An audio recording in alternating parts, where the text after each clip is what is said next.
now to look back at the afternoon's racing at Ayr. 7 races on the second day of the Western Festival. The ground had dried out to good all over. Opening race was a maiden race over 7 furlongs. Uptown Guy, 9-4 favourite. 7-2 bar those. Commentator again at Ayr, Ian Bartlett. They're off. They get away then, 7 furlongs in front of them. Faces missed the start and is a little bit slower than the others away. Sinadinu, just the first one to show. Lightning Cloud, Chilled to the Bone, Dancing Valentine and Way Chief are all close up. And then comes William Wainwright from Well Sharp up on the outside. The yellow cap is going through to a prominent position. Uptown Guy is next from Marc de Savoie as they come on towards the turn into the straight. Face East at the back of the field. Zoom in, deep applause, and also Katie's sister towards the rear. But now Dazzling Valentine on the inside of the yellow cap Well Sharp, and these two by about 2 or 3 lengths to Sinadinu in 3rd place. Lightning Cloud, the beige jacket, then Chilled to the Bone the outside of those. They're followed through by Way Chief in the white jacket on the inside. William Wainwright is next. Uptown Guy has been receiving reminders as they head down to the 3 marker, and on the right Dazzling Valentine with the noseband is Well Sharp in 2nd place. Sinadinu, the very pale jacket, light to blue colours in 3rd. Way Chief is running on into 4th place. Chilled to the Bone on the left, and also the grey Lightning Cloud there as well. Heading down towards the last furlong now, and it's Well Sharp who's quickened up into about 1.5 lengths lead to Sinadinu in 2nd place. Dazzling Valentine back in 3rd as they enter the final 200 yards. And it out in front, it is Well Sharp with Tom Eaves, who's going to make a winning debut, this horse. A lot of pace he showed and has done it very nicely. Well Sharp an easy winner. Sinadinu in 2nd, Dazzling Valentine in 3rd, and Chilled to the Bone was just 4th. Well Sharp, Tom Eaves, 9-1, 3 1/4 lengths back to Sinadinu, 4-1. Dazzling Valentine 3rd, 8-1. Non-runner 14 and 13 ran. Well, Michael Dodds, the trainer, saddled 3 in this. Uptown Guy was favourite but disappointed again. However, Well Sharp on debut from a bad draw showed plenty of speed to get up there and won this with real authority. He looks quite promising. Further back in the field, another of Dodd's runners, Deep Applause in the red with a black cap, and also Katie's sister in the maroon and yellow spots, both shaped with promise on their 3rd racecourse runs. 2:45 is a Nursery. Albin Star was all the rage for the Fahy Hannigan team and was sent off at even money.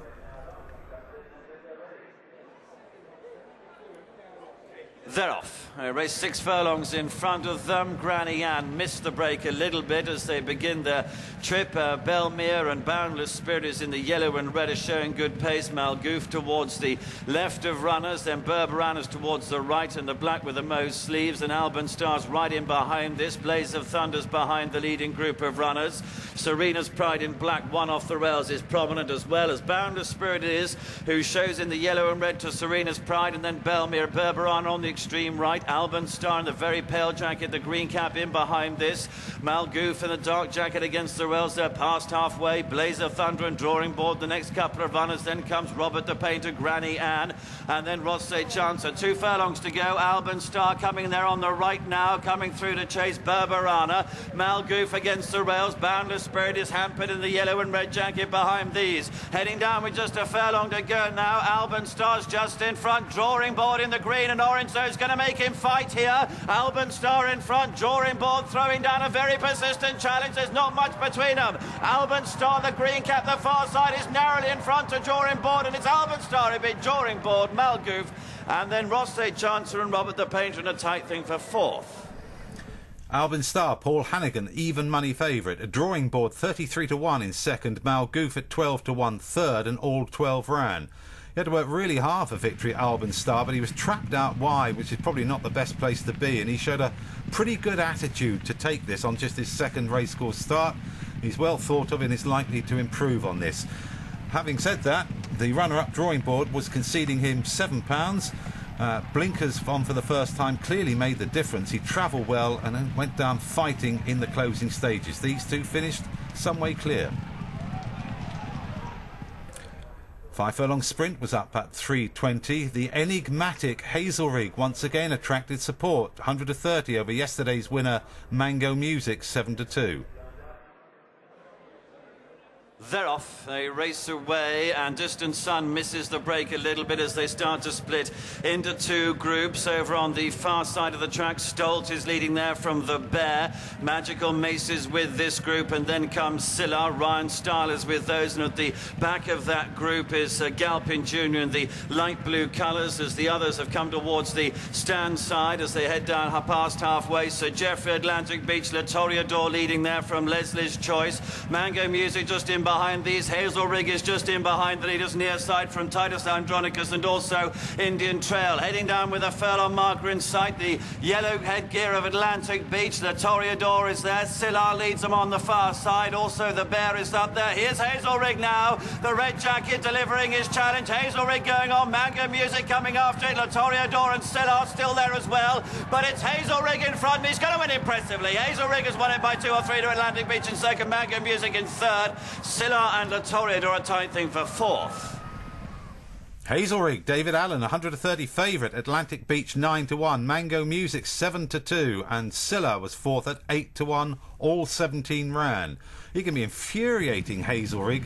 Number of times he's thrown away winning chances, but he did it at Doncaster last week. Despite looking around, he won a competitive race there, and he's absolutely bolted up here. And despite all the various accoutrements he wears, this is the most genuine he's ever looked. He's got stacks of ability, and he's completely put these to the sword. It's just a matter of whether he'll consent to do it again. A third winner at the meeting already for Tim Easterby and David Allen.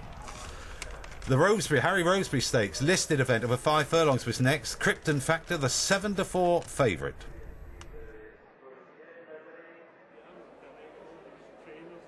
They're off.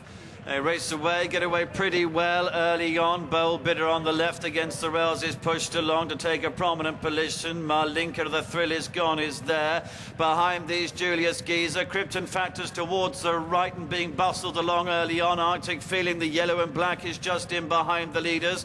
Purple Cap of Map in Time is next, and then comes James Way, who's at the back against the rails in the light blue. A move in time behind this, but Malinka is now leading by a length and a half as they head past halfway. The Thrill is gone in second place. Krypton Factors on the right coming there with a challenge as Julius Geezer weakens. Extreme Right is move in time trying to get into contention. Bold Bidder's behind these. Malinka and the Thrill is gone now. Krypton Factors struggling in third. Here's Arctic Feeling, the yellow and black is hanging but coming through with a challenge. Krypton Factor, Arctic Feeling, Malinka and the Thrill is gone. 4 in line. Arctic Feeling's taking it up. Krypton Factor though is trying to get to it. Arctic Feeling's won to the Krypton Factor. The Thrill is gone, and then move in time. Arctic Feeling, Paul Hannigan 8-1. Krypton Factor 7-4 favourite was second. The Thrill is gone was third 5-2. Non-runner 9 and 9 ran. I'm not too sure what to make of this. Many of the principals were hanging. The Thrill is gone, who travelled well, was the first to start edging left. She's only won 1 of her 10 races, and I think he's under a certain amount of suspicion. Also hanging was Arctic Feeling, but he got the job done. That's his third win and a bounce back to form. Favourite Krypton Factor just found it all happening too quickly, stuck on the outside, and did really well to come second. And so to the William Hill Ayr Bronze Cup Handicap. Cool Minx was backed into 6-1 favouritism against the buzz horse of the afternoon, Courageous.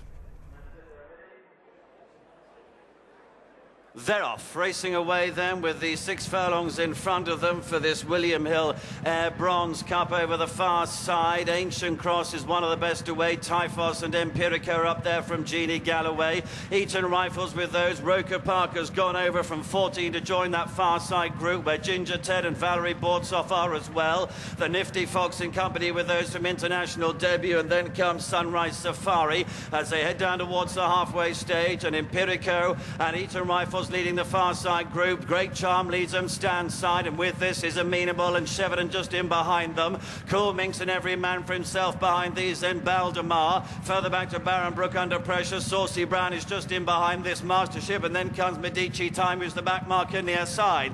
Heading inside the last 2, Great Charm and Sheridan, the near side group, just about have the lead. Empirico's over the far side. Eton Rifles is there. Beat the Bell just in behind those from Ancient Cross, as well as they head down inside the final furlong furlong now, and near side Cheverton with here comes in the white and blue jacket through to challenge him. Courageous now, it's near side Cheverton and Courageous. Ancient Cross the far side, they come to the line, it's very tight, Cheverton and Courageous. Mastership in third, and then a very close thing for fourth. Cheverton 11-1 under Dale Swift. Courageous 13-2 second. Mastership was third at 20-1. Every Man for Himself was fourth at 33-1, and the fifth horse home was Ancient Cross, and all 27 ran. And for the second day running, the action was concerned with the near side. The first four home travelled up here. Cheverton had never won over 6 furlongs in 10 previous attempts, but just lasted to beat Courageous, who was a shade unfortunate. It was a really good run by Every Man for Himself and by Mastership, who was drawn out wide. And on the far side, Ancient Cross travelled well, won the group, but had no chance.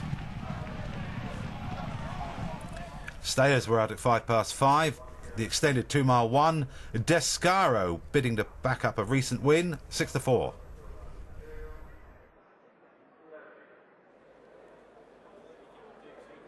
They're off, racing them with a little over 2 miles and a furlong in front of them, right from the stalls. Summer Soul with the cheek pieces on, rode along to get on with things, but is headed by Wicked Days, also in maroon and white colours and noseband. And off to the left, Tilly Tudlem, the yellow and blue jacket, is almost matching strides by the looks of things with Wicked Days. A little bit tight of room in a 6-runner race is Descarto, the yellow jacket. He takes quite a strong hold as well. The orange sleeves is Forest Flyer. It's just at the back of the field. Whispering Death in the red on the right against the rails. The 6 of them well bunched. Not a really breakneck pace in the early strides as they head down to the furlong pole for the first time, and have about 1 mile and 5 furlongs still to go. So Wicked Days, maroon and white checks, Philip Macon is narrowly ahead to the blue and yellow jacket, which is Paul Hannigan on Tilly Tudlem on the outside in narrow second place.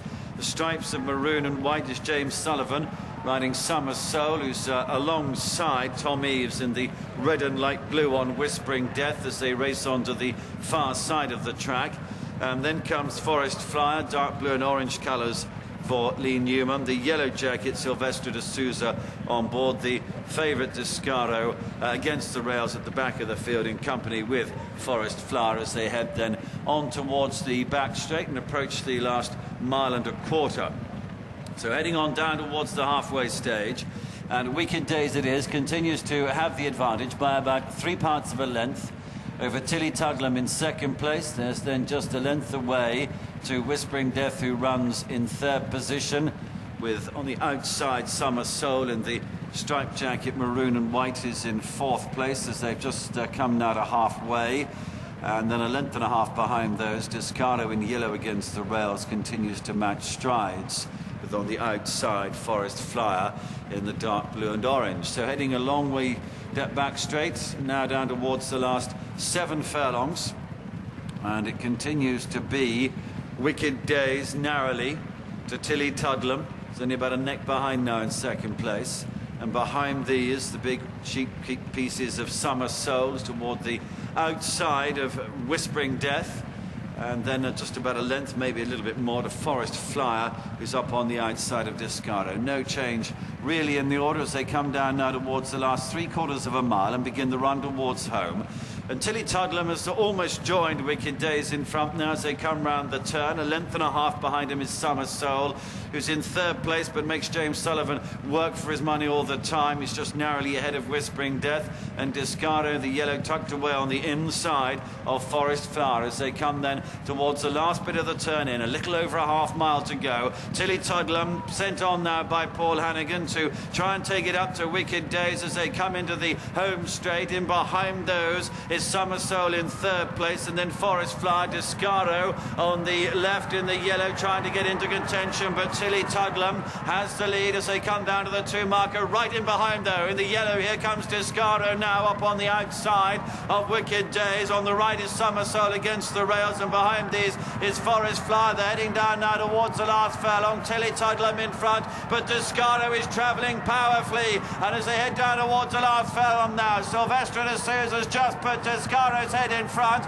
He's just doing it very easily at the moment. Tilly Tudlum's battling away. Summer Soul is there as well. Descarto heads towards the line, hard held. He's still a neck ahead, and a cheeky whim. So Descarto beat Tilly Tudlum and Summer Soul and Forest Flyer.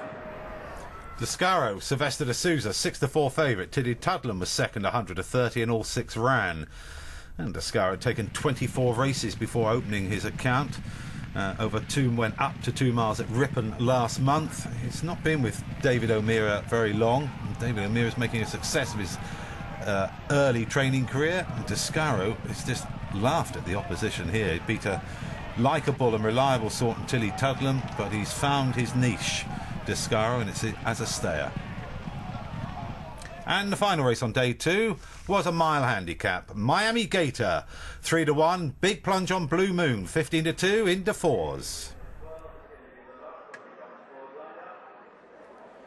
They're off, racing over a mile. They get out of the stalls pretty well. Gibra, perhaps just the last one of them to get away as they begin to settle down. Miami Gator, Tribal Myth, Petrocelli and Hades in the green jacket up on the outside. Spread Boy is there as well. Leadser in the yellow and black. The slight colour changes next from Loft House in behind this North Central Blue Moon. Pink Sleeves and Cap, and then Viking Warrior, who was pulling hard but slightly hampered as they leave the back straight. Big Wave Bay with Wolf Rock and also Gibria are the back markers, but Miami Gator has got through to lead him as they run towards the home straight. Green of Hades in second, Leadsu the yellow jacket in third, Spread Boy a red cap is in fourth place, with Petrocelli in purple going round the outside of this, and an opening night in the light blue, dark blue sleeves. He runs the rails and being followed through by Tribal Myth in the red, Loft House, Gibria, blue and orange on the extreme left as they move into the home straight. Has made significant progress at this stage, and as they head down the straight, Miami Gator from Hades, Leadsu, then comes Petrocelli. Gibria on the left is getting into it. In behind those is Opening Night. They're followed by Tribal Myth and North Central. They're coming to the 2 marker. Miami Gator still bowling along in front there. Now he's ridden along. Hades in the green colours is in second place. Spread Boy on the right with a red cap. Opening Night's behind that. Viking Warrior, the dark blue and yellow, making progress. Leadsu on the inside. Hades has got it at the moment to Opening Night. Viking Warrior, then comes Spread Boy on the far side. It's still Hades, the green jacket, David Allen in front. Opening Night in the blue, the near side with Paul Hannigan. They're going to hit the line together. Hades being joined by Opening Night. Very close. They're clear then from North Central on the outside of Viking Warrior. Judge took a long time, but Opening Night, 15-2, treble on the day for Paul Hannigan. Was given the verdict over Hades, 13-2. North Central at 20-1 was third, and all 14 ran. Fitting that the last race on day 2 should be fought out by the 2 stables and jockeys who have dominated the first 2 days of the meeting. Hades stepped up on his handicap debut and was only just nabbed on the line by Opening Night, the 5th winner already for Hannigan and Fahy. The winner definitely benefiting from the application of blinkers. Look at the winners, and some well-backed ones again. Alban Star, Hazelrig and Descarto, all for favourite backers. Wellsharp was not unsupported in the first and made a winning debut. And Cheverton just managed to land the Bronze Cup.